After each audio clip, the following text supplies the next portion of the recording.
So, I did this really good, like, in-depth video on boa constrictors, the genus, and all the, not all of them, but the popular ones in the species that, in the genus that are kept in captivity. It was this great video, and I was so proud of myself, and it went over 10 minutes. So, I'm a little annoyed, so I'm doing it again. So, I'm going to try to shorten it. I have with me one of my head albino, Colombian boa.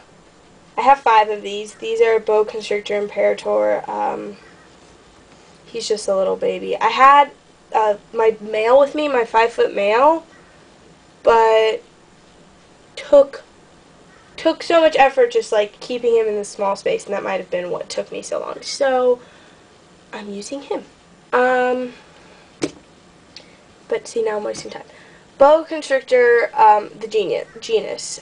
I was gonna, the pythons, I could cover them all really quickly because there's not as many, but with boas, there's so many more. So this is just the Boa Constrictor. We're going to start with Boa Constrictor Constrictor, which are the true red tails, and they are the big boys. They get over 10 feet. They average out at about 12. They get to 14. It's not very rare. It's fairly common.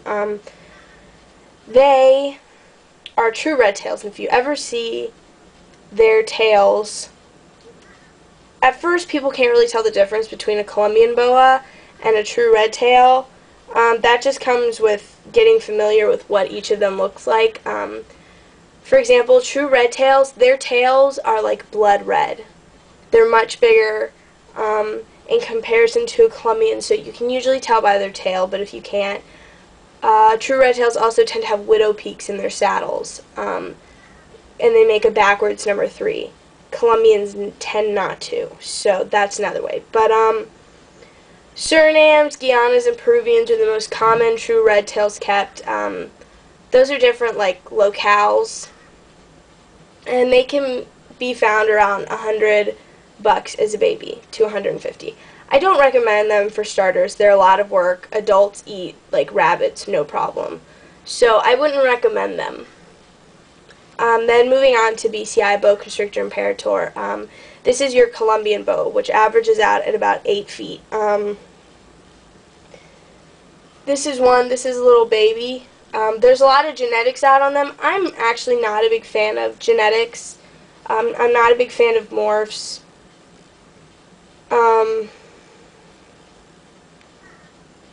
They cause issues, they cause genetic trouble. I personally don't. The only one I would ever do is albino, but here he is, and I would probably do head to head because that's the safest way to do it. But they can be found as low as $35 a piece. I got one of mine for $45. I got him for $50, but I've seen them really cheap. But on average, at like a reptile store or something, you're gonna get one for around $70 to $100. They have good temperaments. Again, the females get around 8 feet, males around 5 to 6.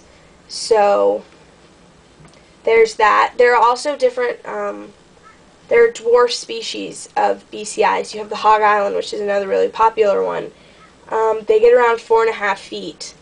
You also have the Nicaraguan and the Central American. Many say are the same. I think they're a little different. Central Americans, I find certain ones brown out a lot. They black out. Nicaraguans have a lot of orange in them in their bellies and their tails. The more orange, the better. Those two also tend to have nastier temperaments. They can be mellowed out, but most are very aggressive. You can get them cheap. I got mine for $25 a piece, my 2 Nicaraguans. So they're really inexpensive. And I find them to be my training snakes. I have 16 snakes right now, and none of them are aggressive, but those 2. So they're like my practice snakes for aggressive ones. You've got a lot. You have the Sonoran, you have the never mind. That's not the point. Panamanian, there we go. The Costa Rican. You have a bunch of different ones. Those are not as common, and they're more expensive, especially the Costa Ricans. But Costa Ricans have incredible colors on them. But really, those are basically your common BCIs. You've got Sonorans and whatever, but that's just that. And they range from, 200 to 35. and everywhere in between. Then you have the BC Amarelli, which is the Bolivian short-tail boa. Very cool. The silverbacks are really nice. You can get them in normal colors, normal phase, or you can get the silverbacks, which are my favorite. And they average around $250 to $300 as babies. They get around the 7-foot mark, so they're a little bit smaller. I find they're heavier bodied than Colombians are, but they're very cool snakes. You have to be careful with those. Well, I mean, with all baby boa constrictors, you have to be careful because they tend to regurge, especially BCCs. Then you have the BCL, which is Boa Constrictor longicauda, or the Peruvian longtail. They're around the 6-foot mark, and what's really cool, these are probably one of my favorite boas. Not my favorite, but they're very cool. They're black and tan. They don't have really any color in them besides black. Their tails are black, their saddles are black, they've got black speckling, and then they're light tan. And that's it. And they've got this huge, thick black stripe on their nose. So it's really very cool. You can get those for around $250. A BCA and a BCL, longicauda and Amarelli, they're not as popular by any means, but they're not impossible to find. You can find them relatively easily. But again, they're not like Colombians where everywhere you look they are. If you go on King Snake, usually they always have a few for sale. So that was a lot shorter than I thought it would be, and now I have all this extra time.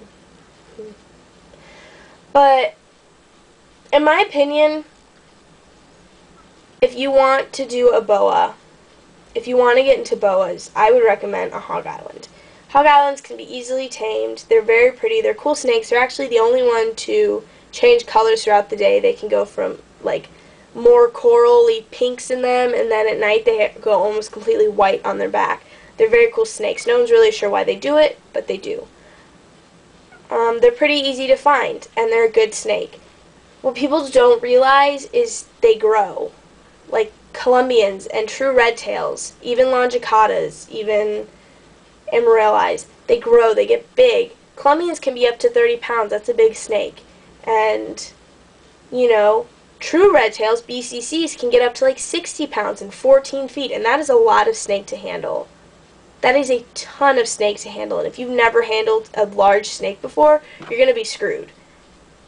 I had, I think, 5 snakes before I actually got my first Colombian, and I got him as a 4-foot male, and got him and babies before I ever got adults, and that I was ready to handle them. There are no retic and there are no berm, you're absolutely right, but there's still a lot of snakes to handle, so you have to be careful. But they all go between, oh, I forgot, Boa Constrictor occidentalis. I knew I was forgetting one.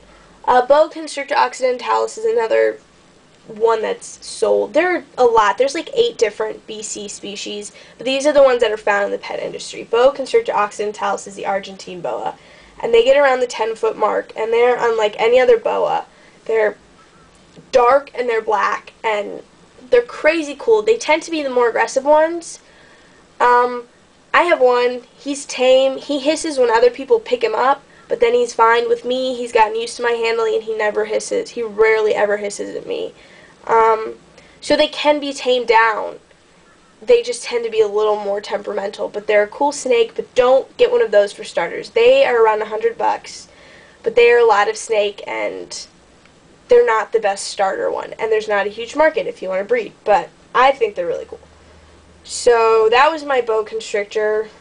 There's a lot of boa species, so I couldn't just do a one overview, because you've got the Epicrotis, and you've got the Eunectus, and which doesn't have a lot, but you have the Coralis. I mean, there's a lot. So it wouldn't have worked for me to do all of it. So I'll probably do another one on Epicrotis, which is the rainbow boas, Brazilians, Colombians, Paraguayans, Guianas. So that was that, and I hope you enjoyed it.